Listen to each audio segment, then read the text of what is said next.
Welcome to YS Online. Ako po si Dice, coming to you from the Suzuki Nihongo Learning Center in Quezon City, the Philippines. In our previous lesson, we learned about our means and modes of transport from one place to another using the particle de. So we're going to round up our discussion about the place e or ni, ikimasu, kimasu, or kaerimasu sentence structure by adding a few more particles that you can use to make these sentences.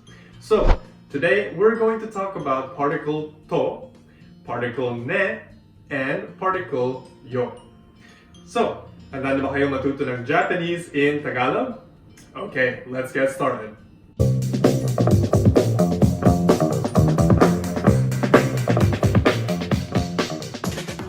So for today's lesson, let's start with particle to.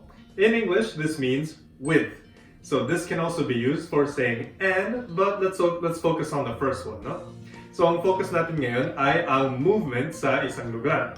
Kapag gusto natin sabihin na may pupuntahan tayo na may kasama, so when we want to say we're going somewhere with others, we use the particle to. So dito muna tayo mag-concentrate ngayon. So for example, gusto natin sabihin na I am going with my family to Japan.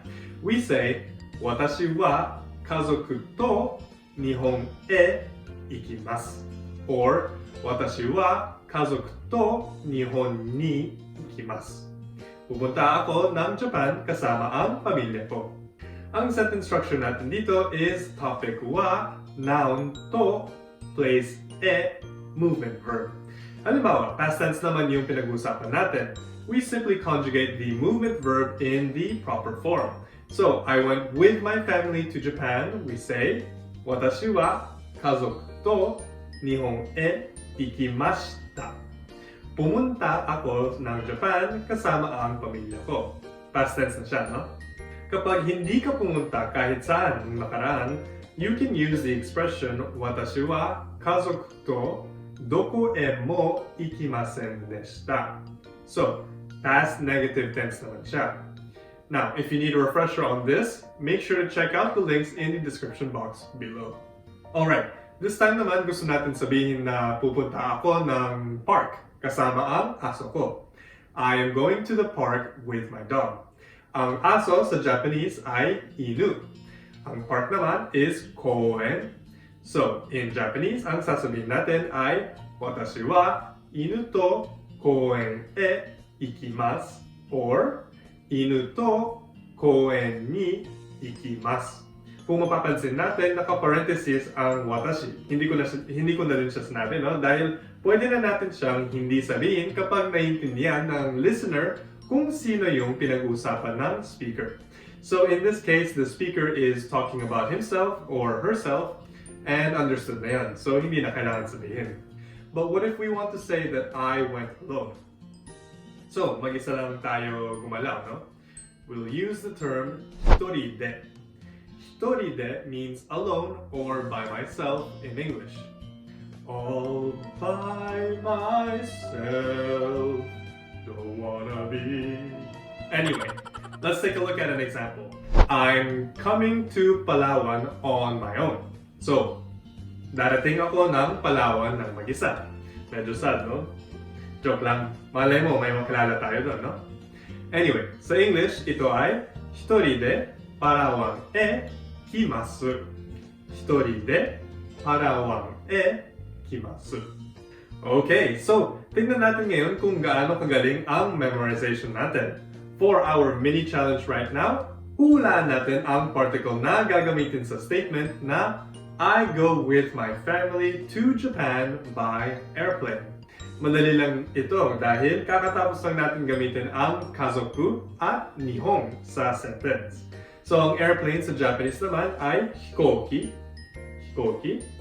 And we have on our screen right now our sentence which is watashi blank, tomodachi blank, hikoki blank, nihon blank, ikimasu. So we have on our screen our sentence, watashi blank, tomodachi blank, hikoki blank, nihon blank, ikimasu. So, tomodachi means friend, right? The particles in the blank spaces are de, e or ni, to, and wa. So the sentence is essentially, I'm going to Japan with my friend by plane. So, ano kaya ang tamang sentence in Japanese? I'll give you 10 seconds to try and guess the correct sentence here. Are you ready?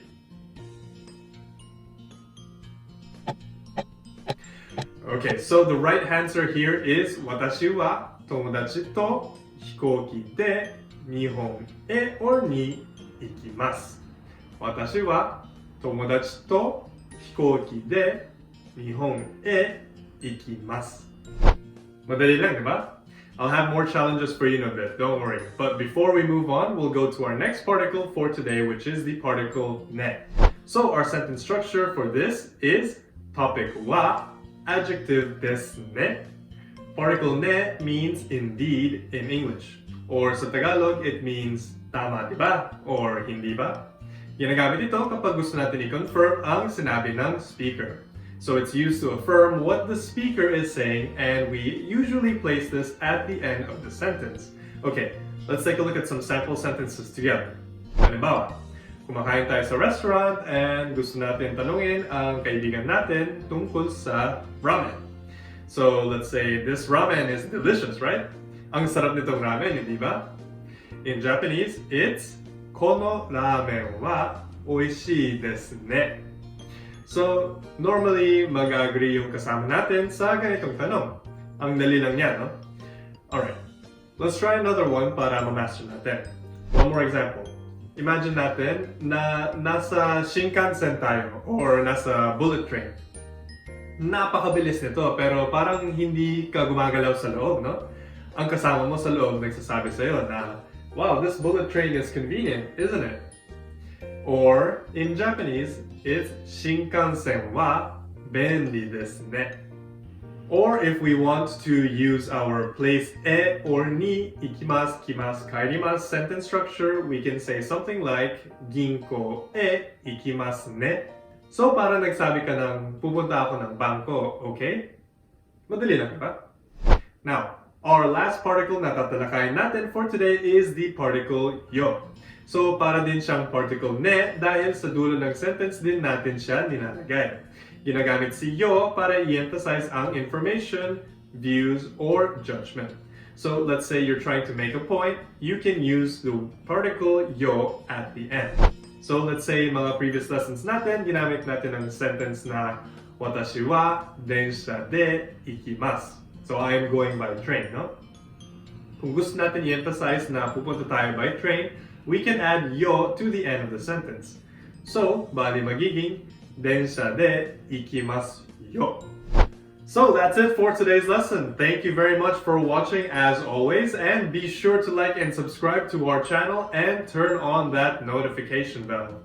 For YS Online, my name is Dice. Ja, mata ne.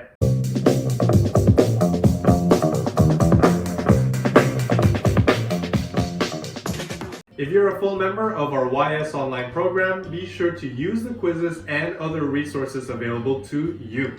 Use our learning materials to help you pass the JFT, the JLPT, and other Japanese language exams. Now, if you're interested in becoming a full member of the YS Online program, hit us up at www.ysnlc.com. Classes are running full year and we're interested to hear from you. I'll see you next time.